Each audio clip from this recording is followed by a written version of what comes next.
आता भांडूपमधली दृश्य आपण ही पाहताय। भांडूपमध्ये सकाळी 7 वाजताची दृश्य आपण पाहताय। रेल्वे ट्रॅकवर पाणी जमलेलं होतं, मात्र तरी सुद्धा रेल्वे मोटरमन जो आहे तो प्रयत्न करतायत की ही रेल्वे जी आहे ती या ट्रॅकवरून नेण्याचा। सकाळपासूनच जर आपण पाहिलं तर रेल्वेचा खोळंबा झालेला आहे। ठिकठिकाणी रेल्वे ट्रॅकवर पाणी साचलेलं होतं आणि सकाळी 7च्या दरम्यानची ही दृश्य आहे, ज्यावेळेला भांडूप रेल्वे स्थानकावर रेल्वे ट्रॅकवर हे पाणी साचलेलं होतं। मात्र मोटरमनच्या कार्यक्षमतेला या ठिकाणी सलाम करावा लागेल की या ट्रॅकवर साचलेल्या पाण्यामधून सुद्धा कुठल्याही प्रकारचा त्रास प्रवाशांना होऊ नये, रेल्वेची आहे ती चालू राहावी, हा प्रयत्न मोटरमन करताना पाहायला मिळाले। आणि या रेल्वे ट्रॅकवर साचलेल्या पाण्यातून सुद्धा त्यांनी रेल्वे चालवण्याचा या ठिकाणी प्रयत्न केलेला आहे। सकाळी 7च्या दरम्यानची ही दृश्य आपण पाहताय। तर दुसऱ्याकडे आपण दृश्य आपण पाहताय ती आहेत कुर्ला रेल्वे स्थानकावरची सकाळच्या वेळची दृश्य आहेत। रात्रभर मुसळधार पाऊस पडत होता, परिणामी असं झालेलं आहे की रेल्वे ट्रॅकवर पाणी साचल्याचं पाहायला मिळालेलं होतं।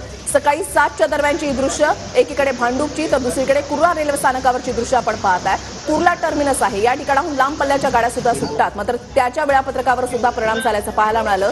लोकलचा वेग जो आहे तो मंदावल्याचं पाहायला मिळालेलं होतं। ही सकाळच्या वेळची दृश्य आपण पाहताय। ही दोन्ही दृश्य सकाळी 7च्या दरम्यानची आहेत, सकाळी 6-7च्या दरम्यानची आहेत। रेल्वे प्रवाशांचा चांगलाच खोळंबा झालेला होता। रेल्वे ट्रॅक आहे की नदी आहे हे कळतच नव्हतं, कारण रेल्वे ट्रॅकवर एवढं पाणी जे आहे ते या ठिकाणी साचलेलं होतं आणि या पाणी साचलेल्या रेल्वे ट्रॅकवरून गाड्या ज्या आहेत त्या मार्ग काढत होत्या।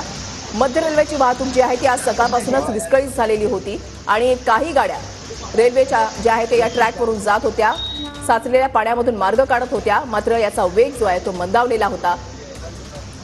मुंबईमधल्या भांडूपमध्ये रूळ जे आहे ते पाण्याखाली गेलेले होते। सकाळी 7च्या दरम्यानची एकीकडे आपण ही दृश्य पाहताय आणि असंच दृश्य मुंबईमधल्या वेगवेगळ्या भागांमध्ये आज सकाळपासूनच पाहायला मिळतोय।